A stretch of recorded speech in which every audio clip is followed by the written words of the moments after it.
আমি বিশ্বত গৈ যেতিয়াই নিজকে অসমীয়া বুলি চিনাকি দিওঁ তাৰ আঁৰত এজন অন্যতম ব্যক্তি জুবিন গাৰ্গ।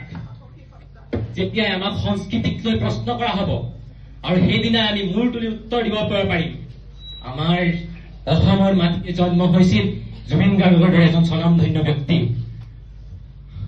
এতিয়া সময় কি জানা? তেওঁ গুচি গ'ল, কিন্তু তেওঁ অমৰ।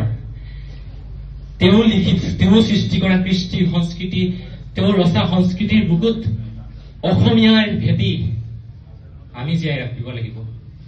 সেই গুজৰণি আমি মাৰিব লাগিব।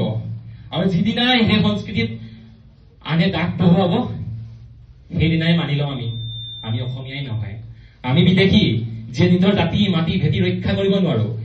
সেয়েহে সকলোৱে জয় ধ্বনি দিওঁ আহা। জয় জুবিন দা, জয় অসম, জয় অসম। ধন্যবাদ।